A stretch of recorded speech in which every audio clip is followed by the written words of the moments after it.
제가 먼저 읽겠습니다. 남풍이 순하게 불매 그들이 뜻을 이룬 줄 알고 닻을 감아 그레데 해변을 끼고 항해하더니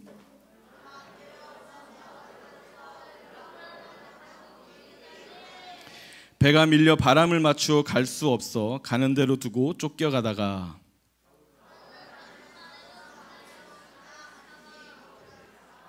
끌어올리고 줄을 가지고 선체를 둘러 감고 스르디스에 걸릴까 두려워하여 연장을 내리니 그냥 쫓겨가더니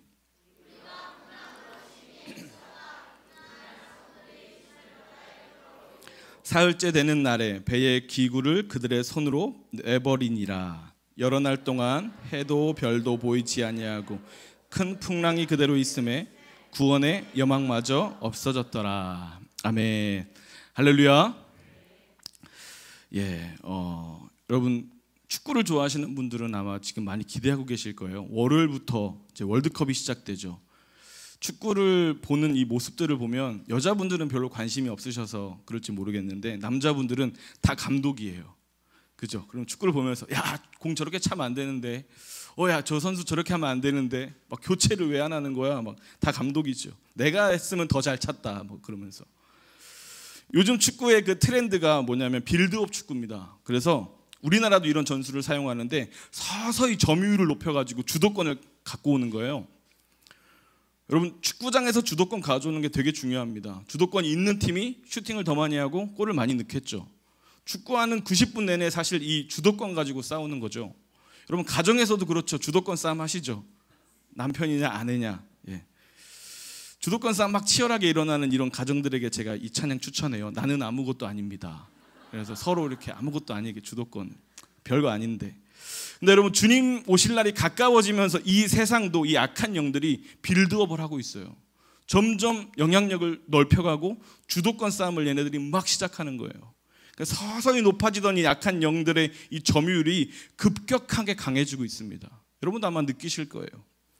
여러분 세상의 주도권을 지금 우리가 빼앗기고 있어요. 저는 오늘 이 말씀을 통해서 이 밤에 믿음의 선포를 통해서 우리가 주도권을 회복하는 밤이 되기를 주님의 이름으로 축복합니다. 주도권을 가지고 와야 돼요. 여러분 사도행전 27장은 로마로 호송되는 사도 바울의 이야기예요. 로마로 죄인의 신분으로 호송되는 과정입니다. 지중해 한복판을 지나서 이탈리아 로마까지 가야 됩니다. 요즘에는 이제 항해 기술이 좋으니까 뭐 지중해 건너가는 거 일도 아니겠지만 그 당시에는 바람과 노만 저어서 이 바다를 큰 바다를 건너가야 되는 이 범선밖에 없었어요. 그래서 작은 배로는 로마까지 못 갑니다. 그래서 큰 배를 타고 가야 되는데 오늘 읽진 않았지만 사도행전 27장 6절을 보면 알렉산드리아에서 온 무역선으로 배를 갈아탑니다. 이 죄인들인데 왜 무역선에 탔을까? 그 당시 로마는 계속 전쟁을 하는 나라였기 때문에 배가 부족했어요.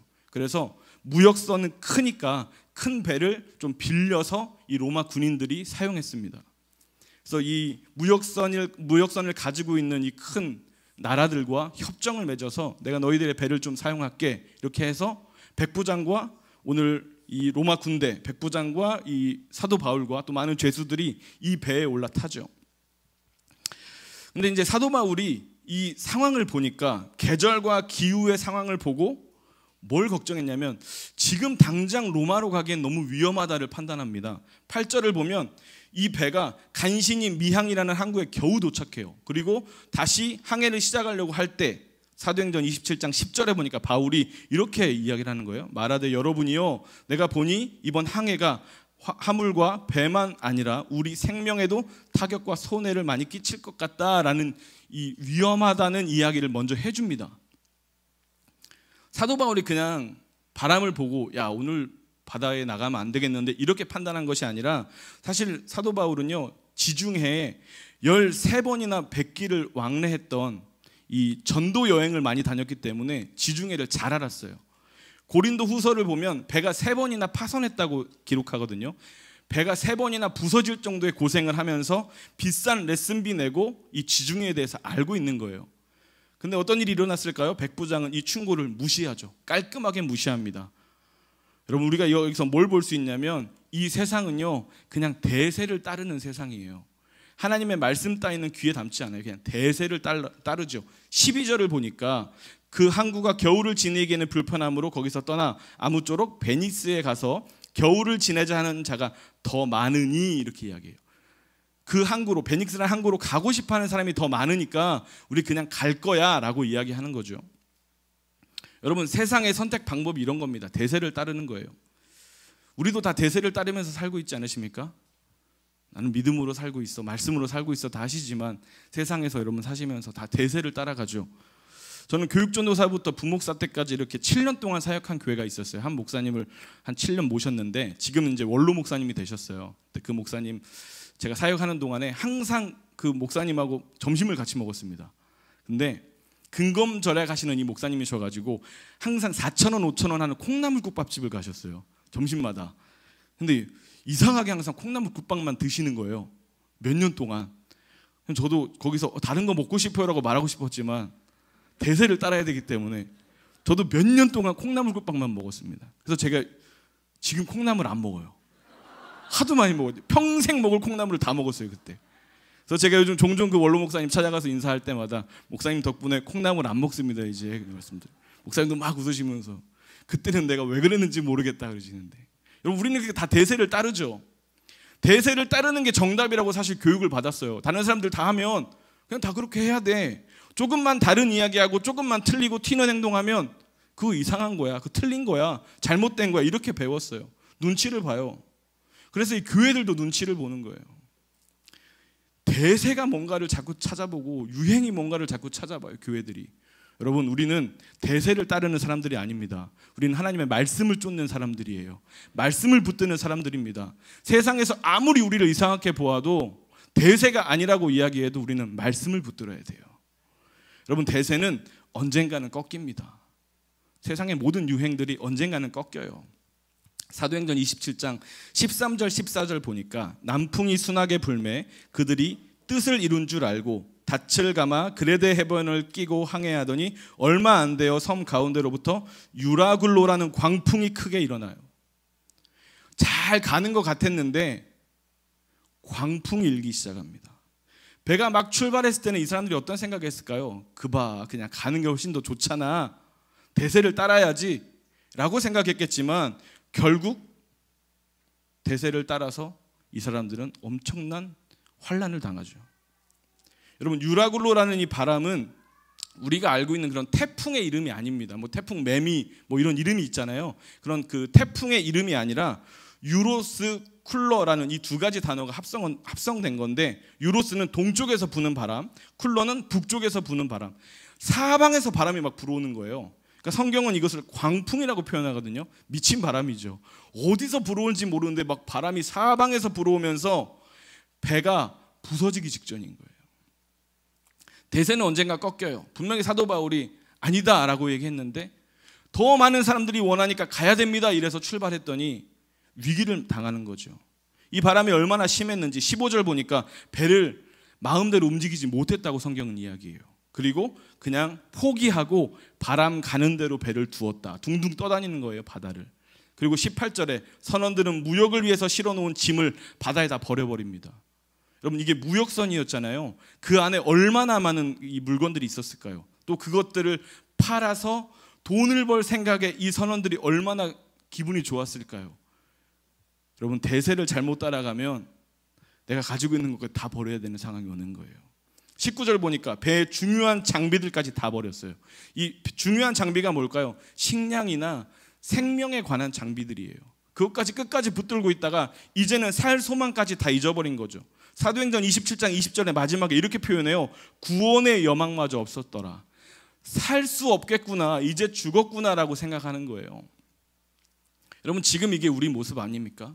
우리가 하나님 말씀 따라야 합니다, 다 아멘 하셨지만 결국 세상에서 대세 따라가고 유행 따라가고 세상의 광풍 만나서 이리저리 흔들리고 있어요.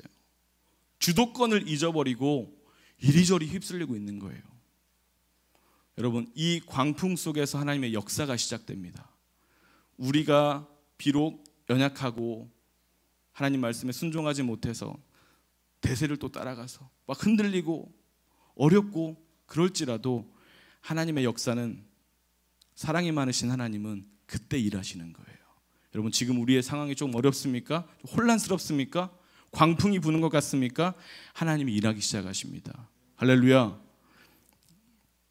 첫 번째로요, 믿음의 선포로 주도권을 회복해야 돼요.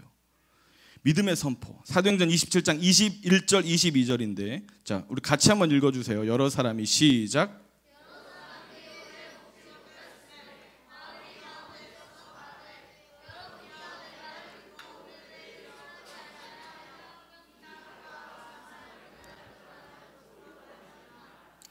내가 너희를 권하노니 이제는 안심하라. 너희 중 아무도 생명에는 아무런 손상이 없겠고 오직 배뿐이라. 아멘.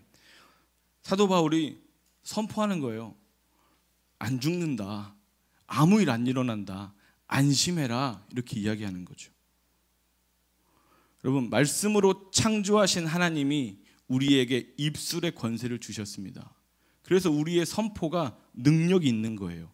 하나님이 세상을 어떻게 창조하십니까? 말씀으로 창조하셨죠. 창세기 1장 3절 보니까 하나님이 이르시되 빛이 있으라 하니까 어떻게 돼요? 빛이 있었고. 하나님 말씀하신 그대로 이루어집니다. 우리는 그런 하나님 믿고 있는 거예요. 하나님 말씀으로 능력을 나타내시는, 그 말씀 한마디가 능력이신 하나님을 우리는 믿고 있는 거죠. 그런데 감사하게도 사람을 창조하실 때 하나님의 형상으로 그 능력을 그대로 주셨어요. 창세기 2장 26절 보니까 우리의 형상을 따라 우리의 모양대로 우리가 사람을 만들고, 하나님의 형상대로 만든 지음받은 우리는 우리 입에도 말의 권세를 주셨습니다. 할렐루야. 믿으십니까? 여러분, 엄청난 권세를 가지신 분들이에요. 여러분, 입을 잘 사용하셔야 돼요. 입술을 잘 지혜롭게 사용하셔야 됩니다. 자녀들을 혼낼 때도 축복하면서 혼내세요. 막 저주를 퍼부으시면 안 돼요. 사랑으로. 물론 화가 나서 저희도 아이들 혼낼 때는 막 하지만, 여러분, 우리 긴장해야 됩니다. 우리의 입술이 하나님의 일이 시작되는 시작 통로가 되는 거죠. 여러분, 입술의 권세를 주셨는데 잠언 18장 20절 보니까 사람은 입에서 나오는 열매로 말미암아 배부르게 된다. 그 입술의 열매로 산다. 그 입술의 열매로 만족하게 된다 이야기합니다. 우리가 무슨 말을 하는가, 이게 정말 중요한 거예요. 이 시대는 우리의 입을 막는 시대가 되었습니다. 우리의 입을 막아요. 여러분, 유튜브나 넷플릭스 이런 거 보시면서 대화하십니까 혹시? 그럼 병원 가야 되죠. 영상 보시면서 막 대화하면 그럼 병원 가보셔야 돼요. 영상을 엄청나게 우리에게 보게 이 세상이 만들어 놓고 우리의 입을 닫게 만드는 거예요. 여러분, 식당에서 부부나 아니면 부모와 자녀가 거의 대화가 없죠. 다 식당에 앉아가지고 뭐 해요? 자기 볼 거 핸드폰 하고 있어요. 연인들이, 친구가 각자 다 자기 핸드폰 보면서 대화가 사라져요. 입을 거의 안 엽니다, 사람들이. 근데 신기하게도 가정에서도 이러죠. 여러분, 가정들은 어떠세요? 다 자기 핸드폰 가지고, 누구는 TV 보고 누구는 핸드폰 보고. 문제가 뭐냐면요, 서로 다른 것을 본다는 게 문제예요. 여러분, 마음 먹고 우리 대화해보자 그러고 핸드폰 다 내려놓고 TV 다 끄고 뭔가 대화해야지 딱 앉아보세요. 대화가 됩니까? 왜 대화가 안 될까요? 서로 다른 거를 보니까 대화가 안 되는 거예요. 여러분, 우리는 한 곳, 한 목적을 봐야 됩니다. 그래서 주님 한 분 바라보면서 온 가족이, 온 성도가 한 방향과 하나를 바라볼 때, 하나님 한 분을 바라볼 때 우리가 서로 선포하고 기도할 수 있는 입이 열리는 거예요. 여러분, 빌립보서 2장 9절 10절 보니까 이러므로 하나님이 그를 지극히 높여 모든 이름 위에 뛰어난 이름을 주사 하늘에 있는 자들과 땅에 있는 자들과 땅 아래에 있는 자들로 모든 무릎을 예수의 이름에 꿇게 하셨다, 이렇게 이야기합니다. 우리에게는 선포할 수 있는 능력을 주셨어요. 그 능력이 뭡니까? 예수의 이름이에요. 할렐루야. 예수의 이름으로 선포하면 이루신다는 거예요. 이끄신다는 거예요. 예수의 이름으로 선포하면 하나님이 그대로 하신다는 거예요. 여러분, 잘 기억하세요. 지금 우리의 삶에 왜 하나님이 일하시지 않는 것 같을까요? 우리의 입이 닫혀져 있어서 그래요. 선포하지 못해서. 서로 다른 곳을 보면서 서로 다른 이야기 하는 거예요. 여러분, 우리는 선포 기도로 주도권을 회복해야 됩니다. 이 약한 영들은 자꾸 우리의 입을 막아요. 오죽하면 코로나를 터뜨려서 마스크까지 씌워버리잖아요.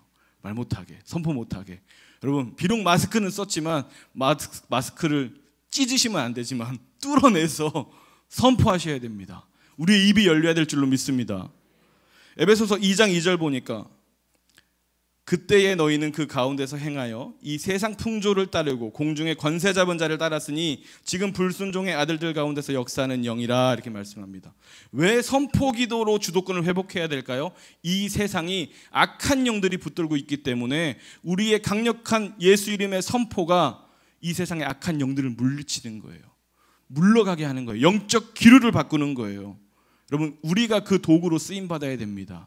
세상이 점점 더 악한 영들에게 공격당하는데 여러분, 우리의 믿음의 선포가 하늘의 문을 열 줄로 믿습니다. 목사님이 그러시잖아요. 맨날 생기야 부러워라. 담임 목사님 목도 안 좋으신데 그렇게 찢어지는 목소리를 생기야 생기야. 그래서 처음에 우리 교회 왔을 때 그놈의 생기가 뭔데 하나님이란다. 목사님이 자꾸 생기를 부르시지? 여러분, 생기가 성령의 강력한 영이 우리에게 임하는 거잖아요. 여러분 잘 보세요. 우리 그 사무엘 아이들이 사무엘에 오면 순식간에 변하는 게 있어요. 그게 뭐냐? 생기가 생겨요.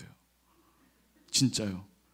교회에서 뛰어다니는 애들은 다 사무엘이에요. 물론 그 중에 저희 아이들도 있지만 아이들이 생기가 있어요. 힘없이 이렇게 다니던 애들이 교회 와가지고 말씀으로 교육받고 훈련받으면 생기가 돌아요. 오합이 얘네들 보세요. 찬양하는 거 보세요. 얘네들 보면 생명력이 흐르잖아요. 애들 속에서. 이게 다른 거예요.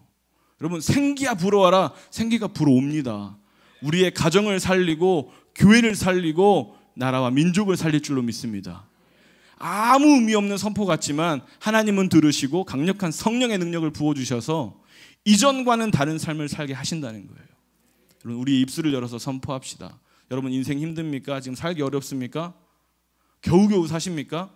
생기가 불어와서 여러분의 삶이 회복되고 이전과는 다른 삶으로 나아질 줄로 믿습니다. 이 세상의 모든 것들은 다 악한 것들로 흘러가요. 공중권세 잡은 이 악한 영이 세상을 주관하니까 다 그 악한 길로 흘러갑니다. 간단한 예로 여러분, 우리 편리하게 이 세상을 살아갈 수 있도록 IT 기술이 엄청 발전하잖아요. 여러분, 핸드폰이나 뭐 스마트폰, 유튜브, 뭐 인터넷, 여러분 이런 것 때문에 우리 예배가 더 풍성해졌습니다. 믿으십니까? 그렇죠. 유튜브를 통해서 우리가 예배도 송출되고 어디서나 예배할 수 있고 어디서나 기도에 참여할 수 있고 이게 우리에게는요 예배의 도구로 풍성하게 사용할 수 있는 너무나 좋은 기술인데 여러분, 이 IT 기술인 이런 것들이 더 악한 것들로 쓰임받는 게 훨씬 더 많아요. 이 기술이 발전할수록 더 악하게 쓰여요. 어떤 집사님 말씀하신 거 들으니까 요즘 초등학생들은 부모님들이 이렇게 핸드폰 못하게 막아놓은 거를 그걸 또 다 뚫어낸대요. 그래서 또 다 핸드폰을 오래 한답니다. 예, 잘 안 와봐요. 고개를 끄덕이네. 그걸 다 뚫어낸대요. 그래서 핸드폰을 부모님이 30분만 해 정해놓은 거를 얘네가 마음대로 한답니다. 여러분, 저도 인터넷을 막 하다가 불쑥불쑥 깜짝 놀랄 때가 있어요. 아니 어떻게 이런 게 그냥 아무렇게나 뜰까? 어떻게 이런 정보가 아무렇게나 세상에 나올까? 그러니까 제가 두려운 게 뭐냐면 우리 태희제 이제 6살이라서 아무것도 모르는데 나중에 스마트폰 갖고 인터넷 하게 되면 이게 필터링 없이 아이들이 이걸 보면 어떻게 될까? 이게 불안한 거예요. 여러분, 진짜 이건 영적 싸움입니다. 우리가 이 악한 영들이 판치는 이 세상 가운데서 우리는 당당하게 예수의 이름으로 영적 기류를 바꿔야 될 줄로 믿습니다. 악한 영들의 주도권을 우리가 뺏어와야 돼요. 하나님의 주권이 약해서가 아니에요. 하나님의 주권은 이미 임했습니다. 그런데 우리가 자꾸 주도권을 뺏기는 거예요. 입술의 권세를 뺏겨서 선포를 못하고 대적하지 못하는 거예요. 우리가 해야 됩니다. 여러분, 날마다 예수의 이름으로 선포하는 우리 모두가 되기를 간절히 바랍니다. 두 번째입니다. 믿음의 선포는 말씀으로 하셔야 돼요. 말씀으로. 사도 바울의 선포는요, 사도 바울의 희망사항이 아니었습니다. 긍정의 힘이 아니었어요. 꿈 이야기도 아니었습니다. 바울의 이야기는 하나님의 사자가 바울에게 하신 말씀이에요. 하나님의 말씀이었어요. 사도행전 27장 23절부터 25절에 이렇게 이야기해요. 23절에 하나님의 사자가 어젯밤에 내 곁에 서서 말하되 바울아 두려워하지 말라. 내가 가이사 앞에 서야 하겠고 또 하나님께서 너와 함께 항해하는 자를 다 내게 주셨다. 그러므로 여러분이요 안심하라. 나는 내게 말씀하신 그대로 되리라고 하나님을 믿노라. 이렇게 이야기하죠. 이건 희망사항이 아닙니다. 원하는 이야기가 아니에요. 하나님이 말씀하셨다고 이야기합니다. 광풍 속에서 헤매고 있고 두려워하는 바울에게 하나님이 말씀하여 주셨어요. 근데 뭘 말씀하셨습니까? 너에게 사명이 있다. 그러니까 안심해라 이거예요.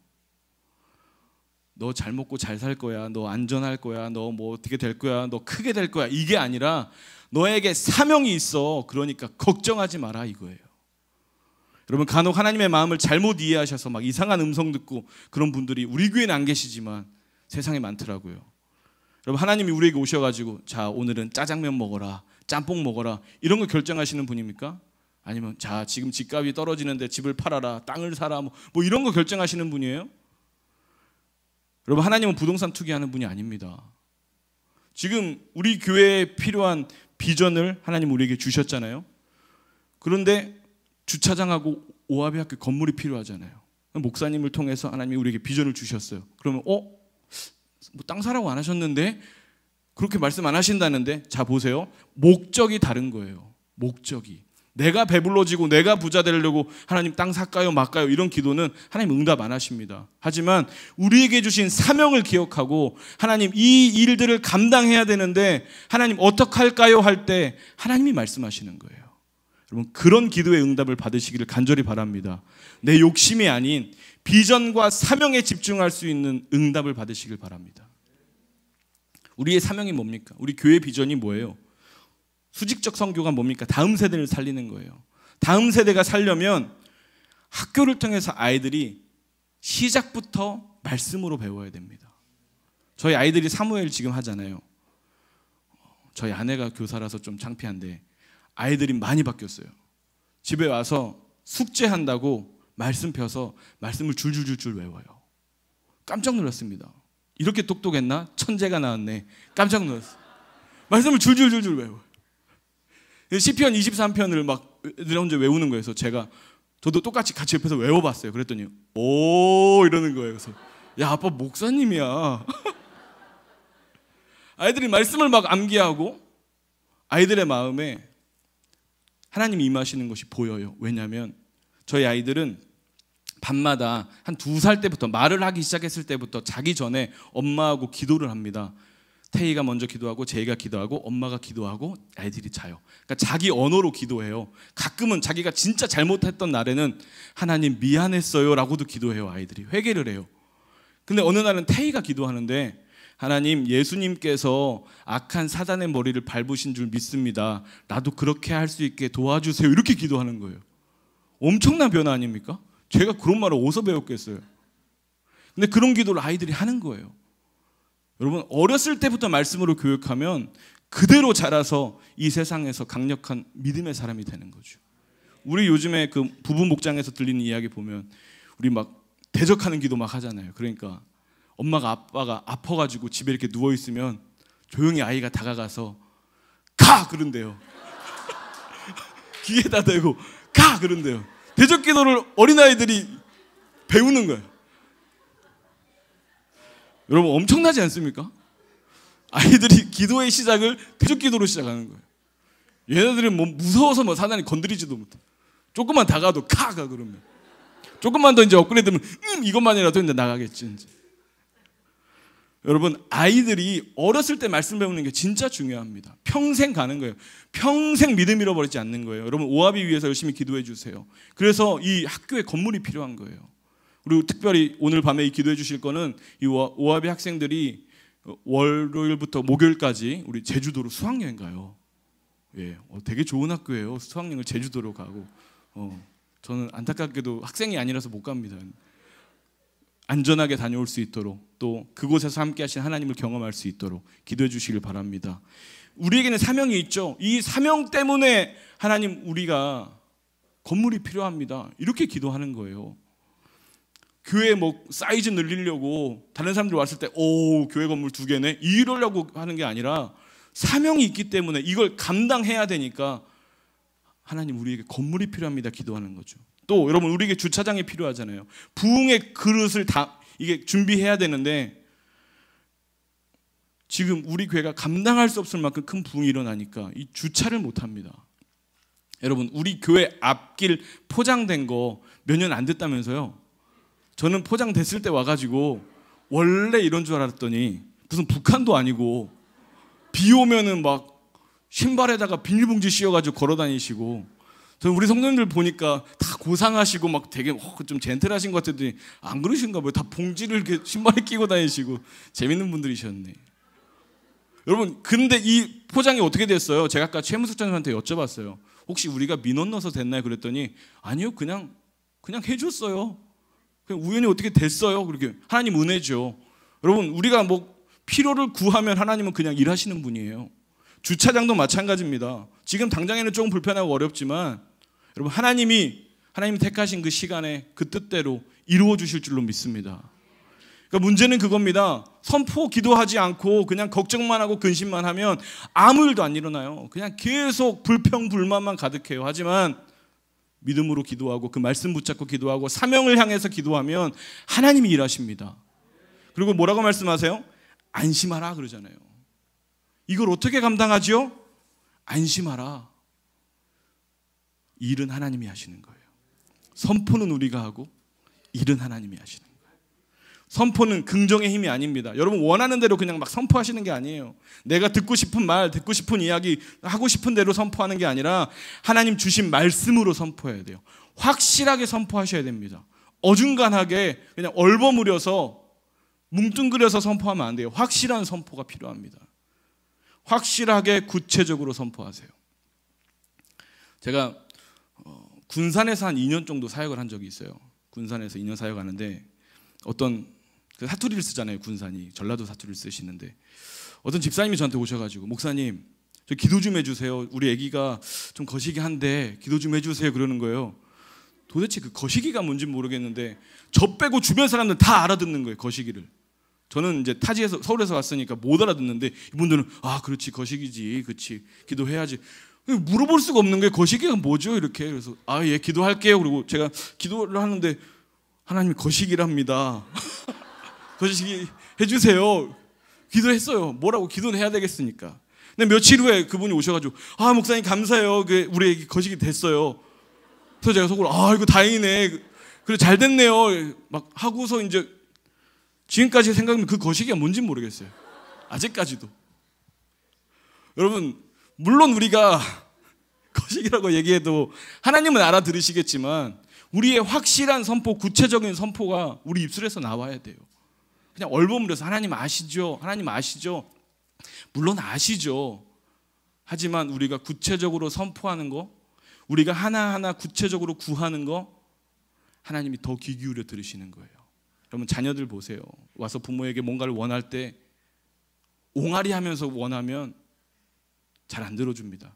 하지만 와서 이유와 목적과 확실한 것을 구하면 안 들어줄 수가 없어요. 그래서 우리에게 지금 필요한 게 뭐예요? 구체적으로 확실하게 선포 기도하는 거예요. 무엇으로? 말씀으로요.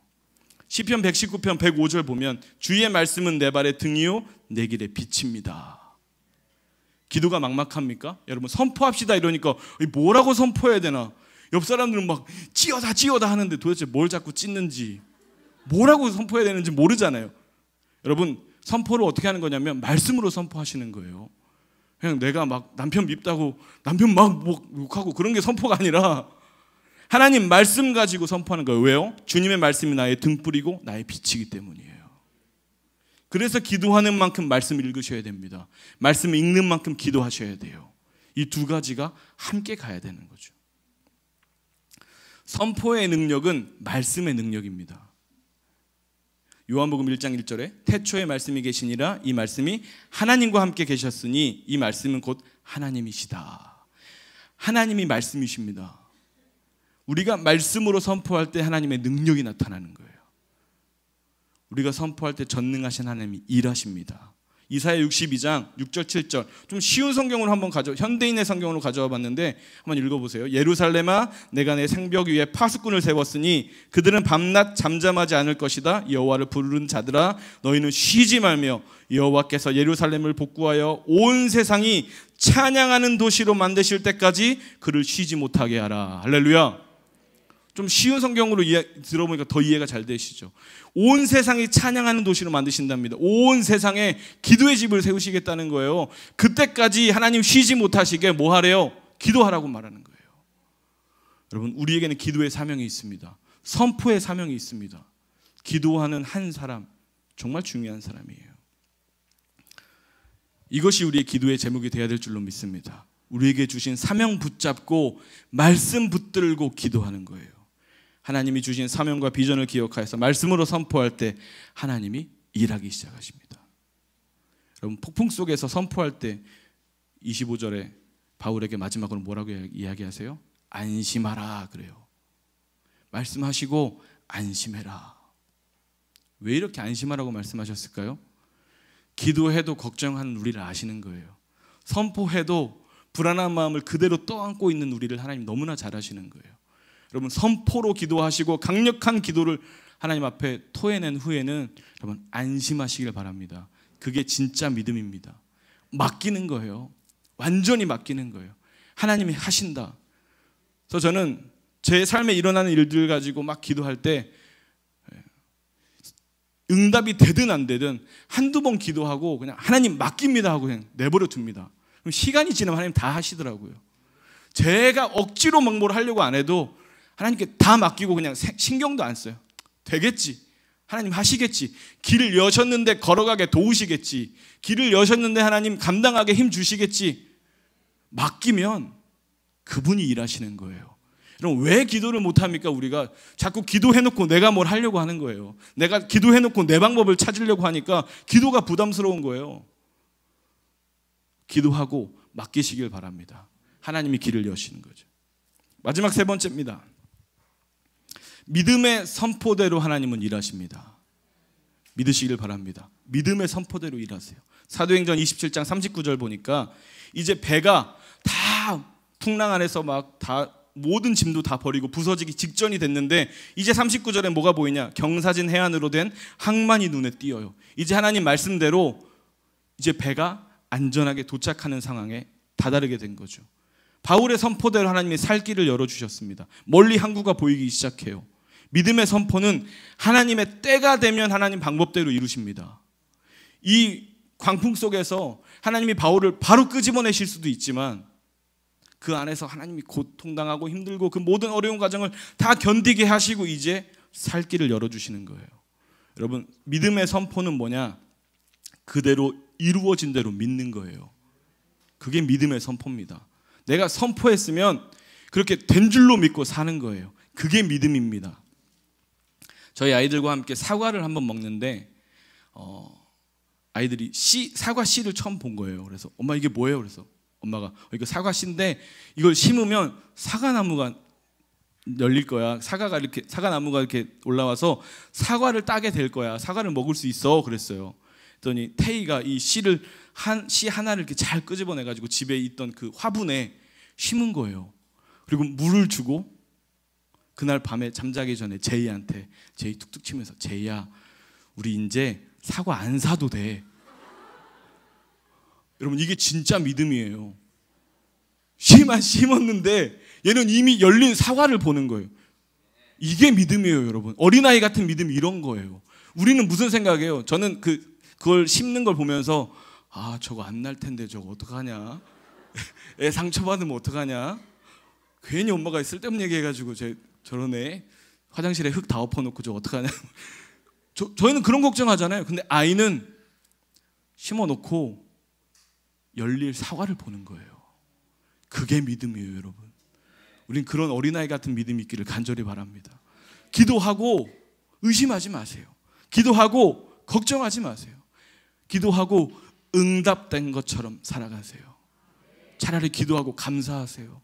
기도하고 하나님께 영광 올려드리세요. 하나님이 일하십니다.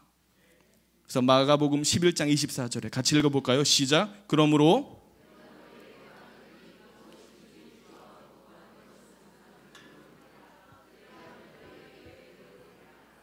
아멘. 믿음으로 기도하면 그대로 된다 말씀하시는 거예요. 여러분, 어떻게 하지? 이런 거 생각하지 마세요. 전능하신 하나님은 믿음의 기도, 이 믿음의 선포 절대 잊지 않으십니다. 방법은 하나님이 찾으시는 거예요. 어떻게 할까? 이건 하나님의 몫입니다. 선포하는 한 사람이 모두를 살리는 거예요. 사도행전 27장 44절 보세요. 결론이 뭐냐면 그 유라굴로 광풍을 만났지만 마침내 사람들이 다 상륙하여 구조됐다. 이것이 결론이에요.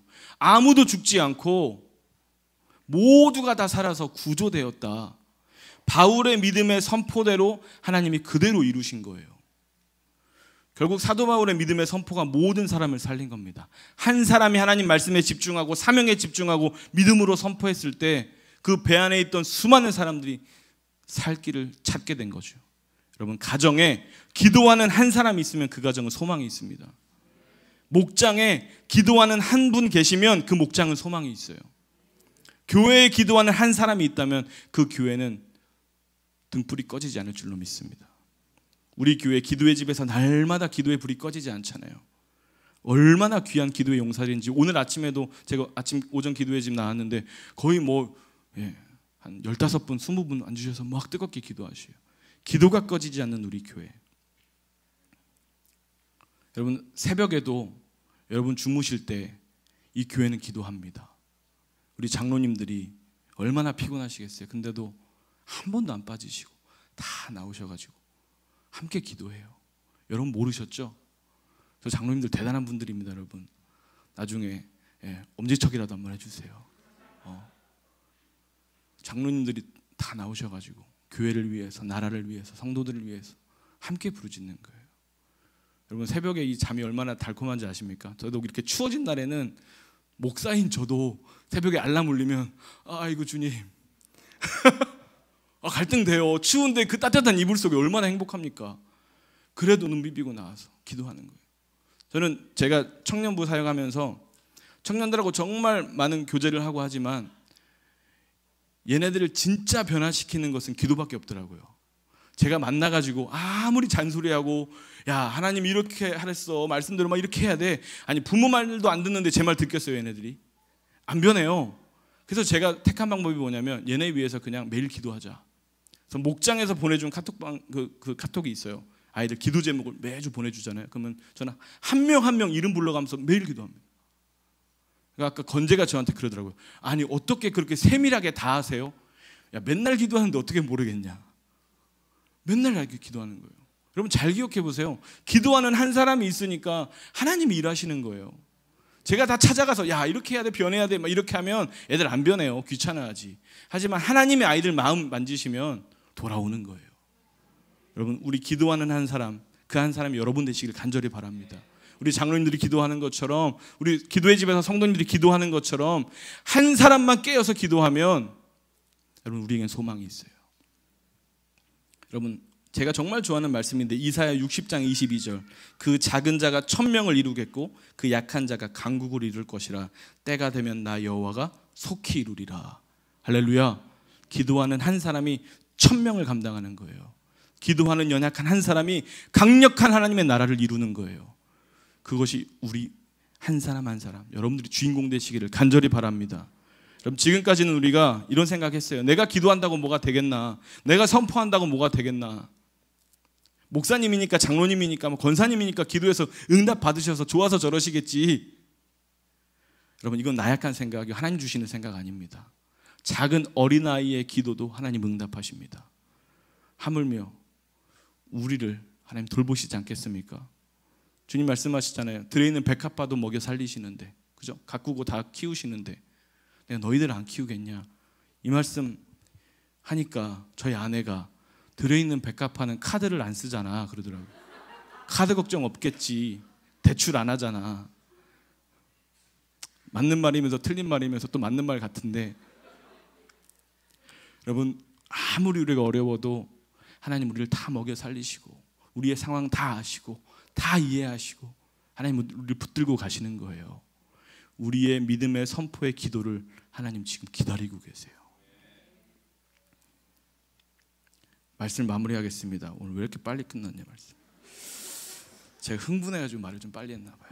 여러분 이 엔타임 때, 이 마지막 때, 이 절박한 이 시대에 하나님의 자녀들, 교회를 압박하는 이 악한 영들이 막 더 강해지는 이때에 우리 무엇으로 싸워 이겨야 됩니까?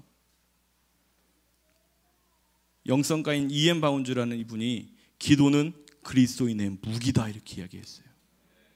우리의 강력한 무기는 기도밖에 없습니다. 기도하면 뚫어냅니다. 기도하면 뛰어넘고 기도하면 붙잡을 수 없을 만큼 우리를 하나님 높여주실 줄로 믿습니다. 기도는 우리의 강력한 무기예요. 우리가 기도할 때 성령의 도우심으로 강력한 말씀의 그 능력이 현실이 될 줄로 믿습니다.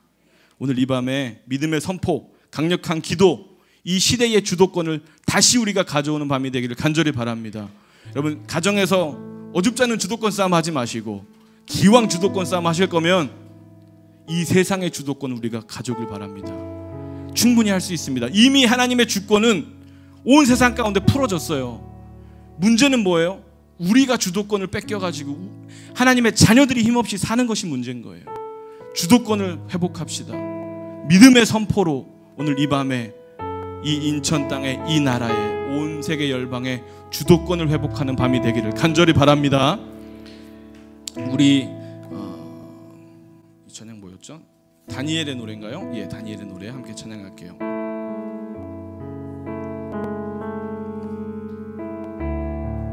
광야 한가운데, 광야 한가운데 내 길을 잃어도 참 길이 되신, 참 길이 되신 내 주를 기다려 비바람 몰아칠 때 내 믿음은 들려도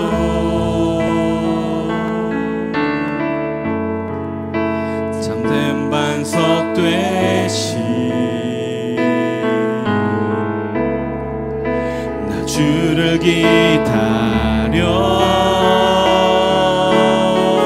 나 이곳에 굳게 서서 나 이곳에 굳게 서서 믿음의 두 손을 들고 주의 이름 선포하리라.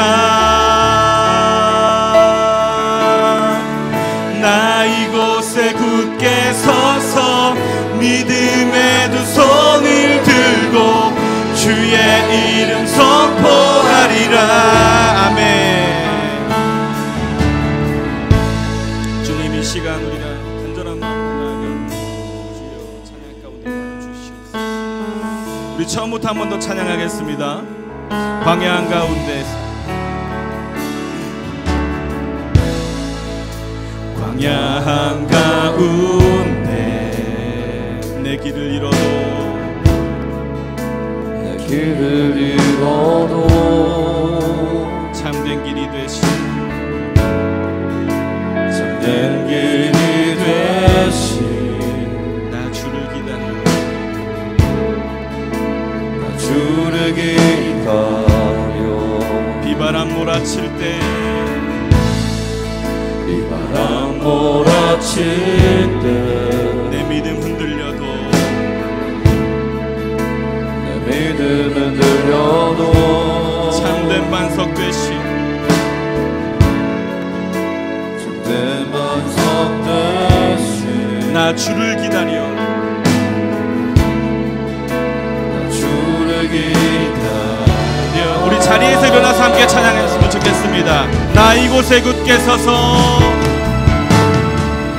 나 이곳에 굳게 서서 믿음의 두 손을 들고 주의 이름 선포하리라. 아멘. 나 이곳에 굳게 서서 믿음의 두 손을 들고 주의 이름 선포하리라. 한 번 더, 나 이곳에 굳게 서서, 나 이곳에 굳게 서서 믿음의 두 손을 들고 주의 이름 선포하리라. 아멘. 나 이곳에 굳게 서서 믿음의 두 손을 들고 주의 이름 선포하리라.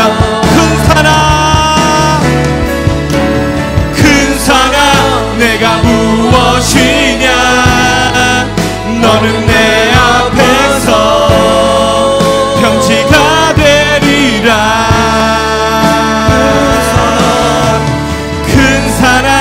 내가 무엇이냐. 너는 내 앞에서 평지가 되리라. 한 번 더 선포합시다. 큰 산아, 큰 산아, 내가 무엇이냐. 너는 내 앞에서 평지가 되리라. 아멘. 큰 산아, 내가 무엇이냐.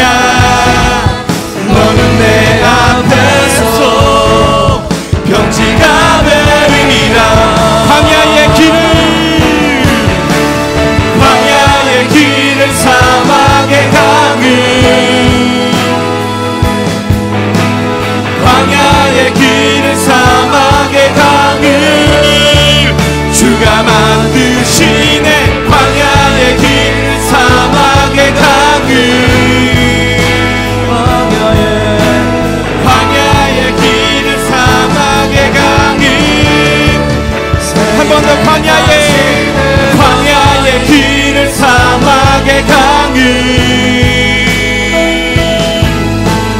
광야의 길을, 사막의 강을 주가 만드시네. 광야의 길을, 사막의 강을, 광야의 길을, 사막의 강을.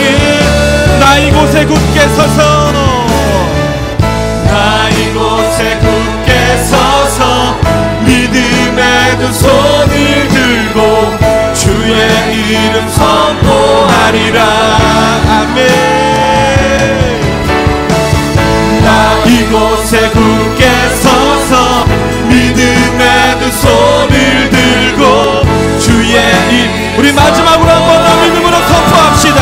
나 이곳에 굳게 서서, 나 이곳에 굳게 서서 믿음의 두 손을 들고 주의 이름 선포하리라. 아멘. 주여 일하십시오. 나 이곳에 굳게 서서 믿음의 두 손을 들고 주의 이름 선포하리라. 아멘. 여러분, 예배 전에 어떤 분이 저한테 그러시더라고요. 옛날에는 진짜 내가 강력하게 막 선포하고 내가 막 잘 뚫어냈는데 지금 제 상황이 너무 어려워서 그런 모습이 없어졌어요. 여러분, 이 시대는 그런 모습을 자꾸 막는 거예요. 악한 영들이 선포하지 못하게 막고 이런저런 환경들을 막 터뜨려서 우리를 주눅들게 만드는 거예요. 여러분, 이 영적인 야성은 아직 우리 살아있습니다. 여러분, 우리가 잊어버린 게 아니에요. 아직 그 야성은 살아있습니다. 예수의 이름으로 선포하고 나갈 때 이 강력한 영적인 야성이 회복될 줄로 믿습니다. 우리의 입을 열어야 할 때가 되었습니다. 믿음으로 선포할 때가 되었습니다. 우리가 약한 것이 아니라 부르짖고 기도하지 못해서 그런 거예요. 예수의 강력한 그 능력으로 오늘 이 밤에 우리의 거룩한 야성이 회복될 줄로 믿습니다. 주여, 우리가 이 시간 주여 몸을 주고 기도할 때 하나님, 우리의 거룩한 야성을 회복하여 주옵소서. 우리의 입술을 열어주십시오. 하나님, 주도권을 회복하게 하여 주옵소서. 나같이 주여 몸을 주고 기도합니다. 주여, 주님, 이 밤에 하나님이 우리의 거룩한 야성을 회복하여 주옵소서. 하나님, 이전보다 더 강력한 하나님 임재를 경험하게 하셔서 우리의 뜨거운 마음, 하나님을 향한 비전의 마음을 회복하게 하여 주옵소서. 오늘 들었던 이 말씀이 듣는 말씀에서 끝나지 않고 여러분들의 삶에 살아내는 말씀으로 생명력 있는 말씀이 될 수 있기를 주님의 이름으로 다시 한번 축복합니다.